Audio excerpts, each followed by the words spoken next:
안녕하세요. 저는 베트남 하노이에서 그래픽 디자이너로 일하는 린이라고 합니다. 27살이고요.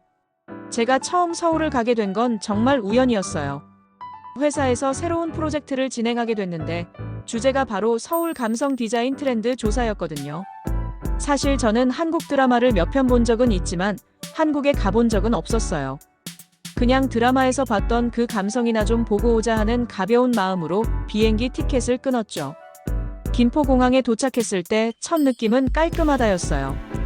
공항 바닥이 반짝반짝 빛나고 안내 표지판도 굉장히 친절하게 되어 있었죠.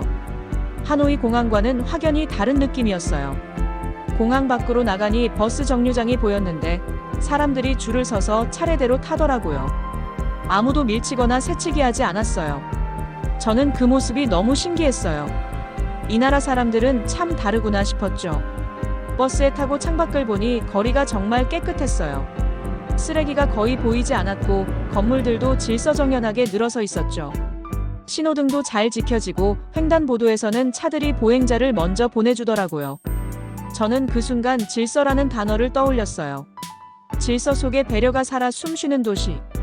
그게 제가 느낀 서울의 첫인상이었습니다. 숙소로 가는 길에 지하철을 탔는데 지하철 안도 깨끗하고 조용했어요.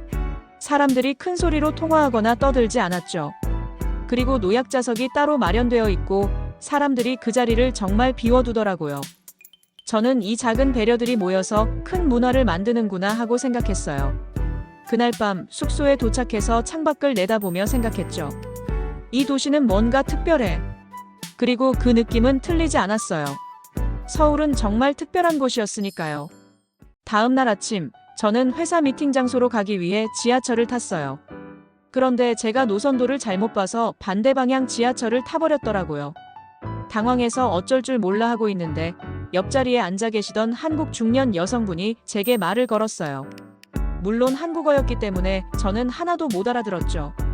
그런데 그분이 핸드폰을 꺼내서 번역 앱을 켜시더라고요. 그리고 어디 가세요? 라고 물으셨어요.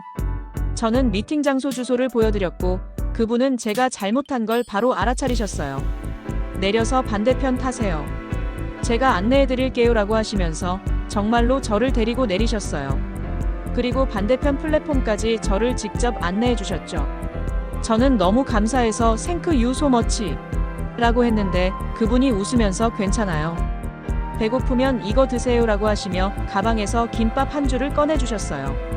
저는 그 순간 눈물이 날 뻔했어요. 낯선 나라에서 말도 통하지 않는 외국인에게 이렇게까지 친절하게 대해주다니. 그분은 그냥 웃으며 손을 흔들고 가셨지만 저에게는 평생 잊지 못할 순간이었어요. 김밥을 한 입 빼어 물었을 때 그 맛이 어찌나 따뜻하던지. 음식의 맛이 아니라 그분의 마음이 느껴졌어요. 그날 이후로 저는 한국 사람들에 대한 생각이 완전히 바뀌었어요. 드라마에서 본 것처럼 겉으로는 차가워 보여도 속은 정말 따뜻한 사람들이구나. 작은 친절 하나가 낯선 이의 인생에 얼마나 큰 위로가 되는지 그날 처음 알았어요. 서울이라는 도시가 저에게 준 첫 번째 선물은 바로 따뜻한 손길이었습니다. 그리고 그 손길은 제 마음속에 깊이 새겨졌죠. 미팅을 마치고 저녁이 되었을 때 저는 홍대라는 곳에 가보고 싶었어요. 동료가 서울의 젊은 에너지를 느끼고 싶으면 홍대에 가봐라고 추천해줬거든요. 지하철을 타고 홍대 입구역에 내렸는데 역 밖으로 나가자마자 엄청난 활기가 느껴졌어요. 사람들로 가득한 거리, 형형색색의 네온 사인, 그리고 멀리서 들려오는 음악 소리. 저는 그 순간 이곳이 서울의 심장이구나 하고 생각했어요. 거리를 걷다가 한 공터에서 버스킹 공연을 하는 젊은이들을 봤어요. 기타를 치며 노래하는 청년, 그 옆에서 춤추는 친구들, 그리고 그걸 둘러싸고 박수치며 즐기는 사람들. 저는 핸드폰을 꺼내서 그 장면을 촬영했어요. 화면 너머로 보이는 그들의 표정이 너무 행복해 보였거든요. 공연이 끝나고 청년이 마이크를 잡고 말했어요. 오늘 이 자리에 와주신 모든 분들 감사합니다. 특히 외국에서 오신 분들 어서 오세요, 서울에. 저는 그 말을 듣고 왠지 모르게 뭉클했어요. 제가 여기 있다는 걸 환영받는 기분이었거든요. 공연이 끝난 후 저는 그 청년에게 다가가서 정말 멋진 공연이었어요 라고 영어로 말했어요. 그랬더니 그 친구가 웃으면서 감사합니다. 서울 여행 잘하고 가세요 라고 답해줬죠. 그리고 사진도 같이 찍어줬어요. 홍대 거리를 걷는 내내 저는 계속 생각했어요. 이 도시엔 자유가 있다. 그리고 그 자유 속에 예의가 공존한다. 사람들은 자유롭게 즐기지만 남에게 피해를 주지 않아요. 큰 소리로 떠들지만 서로를 존중하죠. 저는 그날 밤 처음으로 여기서 살고 싶다는 생각을 했어요. 이 에너지, 이 활기, 이 따뜻함 속에서 제 삶을 만들어가고 싶다고요. 홍대의 밤은 제게 새로운 꿈을 심어주었습니다. 다음 날 아침, 저는 숙소 근처를 산책하다가 작은 식당을 발견했어요. 할머니 손맛 김치찌개라는 간판이 걸려 있었죠. 배가 고팠던 저는 그냥 들어가 봤어요. 식당 안은 아담하고 따뜻했어요. 할머니 한 분이 주방에서 요리를 하고 계셨고 손님은 몇 명 없었죠. 메뉴판을 보다가 사진을 가리키며 This one, please라고 했어요. 할머니가 웃으며 고개를 끄덕이시더니 혼자 왔어요? 라고 물으셨어요.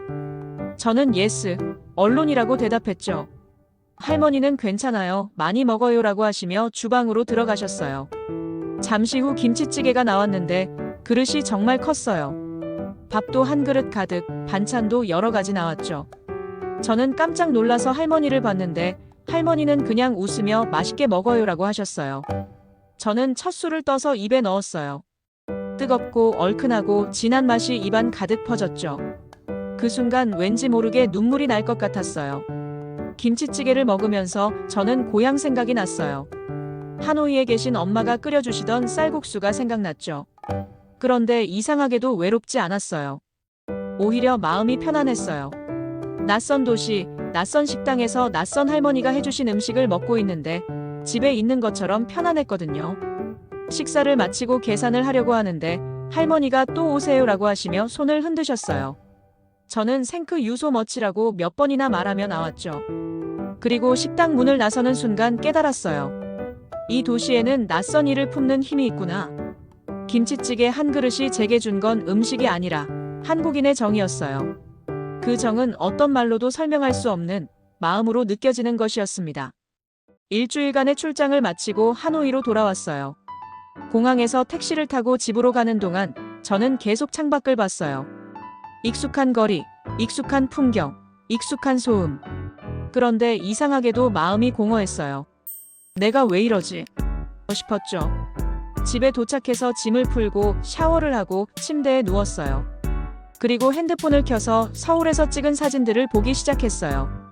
홍대 거리, 지하철 안, 그 할머니 식당, 한강 야경. 사진 하나하나를 보는데 눈물이 났어요. 왜 우는지 저도 모르겠더라고요. 그냥 눈물이 났어요. 다음 날 회사에 갔는데 일이 손에 잡히지 않았어요. 자꾸만 서울 생각이 났거든요. 길거리 붕어빵 냄새, 지하철 문 닫힐 때 나는 멜로디, 사람들의 친절한 미소. 그 모든 게 그리웠어요. SNS를 열면 서울 관련 게시물만 찾아봤고 유튜브에선 서울 브이로그만 봤어요. 친구들이 저를 보고 놀렸어요. 너 요즘 왜 그래? 맨날 서울 얘기만 하네. 한 친구가 장난스럽게 말했죠. 너 서울병 걸린 거 아니야? 저는 웃으면서 그런가 봐라고 대답했어요.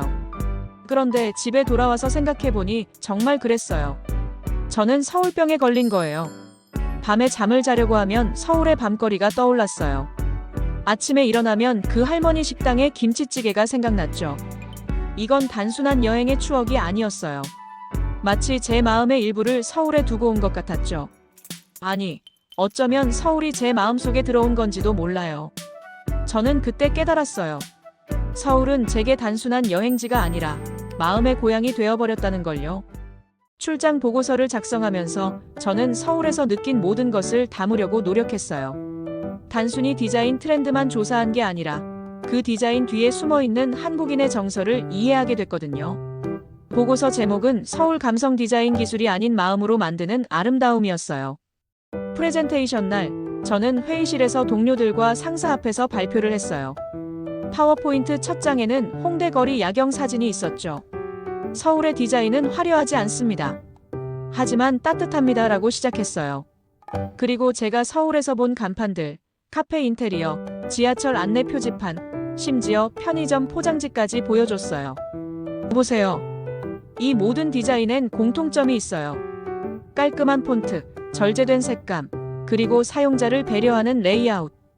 한국 디자인의 핵심은 과하지 않음입니다. 하지만 그 안에 따뜻한 감성이 녹아있죠. 저는 그 할머니 식당 간판 사진도 보여줬어요. 이 간판은 디자이너가 만든 게 아닐 거예요. 하지만 손글씨체가 주는 따뜻함이 있죠. 이게 바로 한국 디자인의 힘입니다. 상사가 질문했어요. 그럼 우리가 배워야 할 점은 뭔가요? 저는 자신있게 대답했어요. 기술이 아니라 마음입니다. 디자인은 결국 사람을 위한 거잖아요. 한국 디자이너들은 그걸 알고 있어요. 그래서 그들의 디자인은 단순해 보여도 사람들의 마음을 움직입니다. 발표가 끝난 후 상사가 박수를 치며 말했어요. 정말 좋은 인사이트야. 이번 프로젝트에 이 감성을 꼭 녹여보자. 동료들도 너 서울 다녀온 후로 완전 달라졌어 라고 말했죠. 저는 웃으며 대답했어요. 서울이 저를 바꿔놓았어요. 그리고 그건 사실이었어요. 서울은 제 디자인 철학을 바꿔놓았고 더 나아가 제 인생을 바꿔놓았으니까요.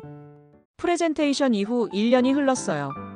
그동안 저는 서울 감성을 담은 여러 프로젝트를 성공시켰고 회사에서도 인정받았죠. 그리고 드디어 제가 모아둔 돈으로 개인 휴가를 낼 수 있게 됐어요. 망설임 없이 저는 서울행 비행기 티켓을 예약했어요. 이번엔 일이 아니라 오롯이 저를 위한 여행이었죠. 인천공항에 도착했을 때 저는 1년 전 김포공항에 내렸을 때와는 다른 감정을 느꼈어요. 설렘 대신 편안함, 긴장 대신 안도감. 마치 오랜만에 고향에 돌아온 것 같았어요. 공항 밖으로 나가면서 저는 조용히 미소 지었어요. 다시 왔어요, 나의 서울. 이번에는 관광객이 아니라 반쯤은 현지인처럼 행동하고 싶었어요. 지하철 노선도를 보지 않아도 어디로 가야 할지 알았고 편의점에서 무엇을 사야 할지도 알았죠. 첫날 저녁, 저는 1년 전 그 할머니 식당을 찾아갔어요. 다행히 그 식당은 그대로 있었고 할머니도 그대로 계셨어요. 문을 열고 들어가자 할머니가 저를 보더니 너 작년에 왔던 애 아니야? 라고 하셨어요. 저는 깜짝 놀라며 할머니, 저 기억하세요? 라고 물었죠. 할머니는 웃으며 기억하지. 혼자 와서 김치찌개 먹던 외국 여자애. 또 왔네. 라고 하셨어요. 그리고 이번에도 김치찌개를 푸짐하게 담아주셨죠. 김치찌개를 먹으면서 저는 눈물이 날 뻔했어요. 맛은 1년 전과 똑같았지만 제 마음은 달랐거든요. 1년 전엔 낯선 도시의 낯선 음식이었지만 지금은 그리운 맛이었어요. 식사를 마치고 할머니께 1년 동안 정말 그리웠어요 라고 말했어요. 할머니는 제 손을 꼭 잡으며 자주 와라고 하셨죠. 그날 밤 저는 숙소로 돌아가며 생각했어요. 이 도시엔 여전히 따뜻한 사람들이 산다. 휴가 마지막 날 저는 한강공원에 앉아 있었어요. 해가 지고 있었고 하늘은 주황빛과 분홍빛으로 물들어가고 있었죠. 자전거를 타는 사람들, 돗자리를 깔고 앉아 치킨을 먹는 친구들, 강아지와 산책하는 연인들. 모두가 평화로워 보였어요. 저는 핸드폰을 꺼내서 SNS에 글을 쓰기 시작했어요. 한국에서 배운 건 디자인이 아니라 사람의 마음이었다. 그리고 제가 찍은 사진들을 첨부했어요. 서울의 노을, 거리의 미소, 한강의 바람, 그 할머니 식당, 홍대의 밤. 모든 순간이 제게는 보물 같았어요. 글을 쓰면서 저는 깨달았어요. 서울이 특별한 이유는 화려한 건물이나 최첨단 기술 때문이 아니라는 걸요. 이 도시를 특별하게 만드는 건 사람들이에요. 낯선 이에게 길을 안내해주는 중년 여성, 김밥을 건네주는 따뜻한 손길, 푸짐하게 음식을 담아주는 할머니, 환영의 인사를 건네는 버스킹 청년. 그들이 바로 서울의 진짜 모습이었어요. 영상을 만들어 올리면서 마지막 자막을 썼어요. 서울은 나에게 사람이 아름다운 도시였다. 그리고 영상을 게시했죠. 댓글들이 달리기 시작했어요. 나도 서울 가고 싶다. 한국 사람들 정말 친절하더라. 서울병 전염된다. 저는 웃으며 댓글을 읽었어요. 공항으로 가는 택시 안에서 저는 창밖을 봤어요. 익숙해진 거리, 사랑하게 된 풍경. 저는 속으로 다짐했어요. 꼭 다시 올게요. 그리고 언젠가는 이곳에서 살고 싶어요. 비행기가 이륙하고 서울이 점점 작아지는 걸 보면서 저는 한국어로 배운 단어 하나를 떠올렸어요. 정. 마음으로 나누는 따뜻함. 서울이 제게 준 가장 큰 선물은 바로 그 정이었습니다. 그리고 그 정은 앞으로도 제 인생에서 가장 소중한 기억으로 남을 거예요.